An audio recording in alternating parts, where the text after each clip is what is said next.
एक दफा का जिक्र है कि एक छोटा सा गांव था जिसका नाम गिलापुर था। उस गांव में बच्चे बहुत खुश मिजाज और दोस्ताना थे। इन सब में एक बच्चा अली बहुत ज्यादा शरारती था। वो हमेशा नए नए खेल सोचता और अपने दोस्तों के साथ खेलता रहता। एक दिन अली ने एक नया खेल सोचा।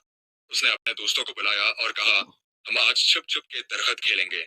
ये खेल कुछ यूं था कि सब बच्चे एक बड़े दरख्त के पीछे छुप जाएंगे और एक बच्चा उन्हें ढूंढने की कोशिश करेगा। सब बच्चे बहुत खुश हुए और खेल शुरू हो गया। अली और उसके दोस्त मुख्तलिफ जगहों पर छुप गए, लेकिन जैसे ही अली ने अपनी छुपने की जगह तलाश की, उसने देखा कि एक छोटा सा खरगोश दरख्त के पास बैठा हुआ है। अली ने सोचा, क्या ये खरगोश भी हमारे खेल में शामिल होना चाहता है?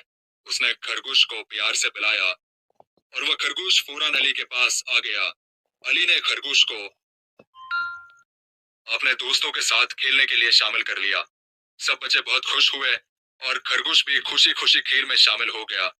इस दिन के बाद खरगोश भी बच्चों का दोस्त बन गया और वो सब हर रोज मिलकर खेलने लगे। आखिर में अली ने अपने दोस्तों को कहा, हमने आज सीखा कि दोस्तों के साथ मिलकर खेलना कितना मजे का होता है। हमें हमेशा दूसरों को खुशी में शामिल करना चाहिए। यूं गुलाबपुर के बच्चे और खरगोश हमेशा खुश रहते और मिलजुल कर खेलते।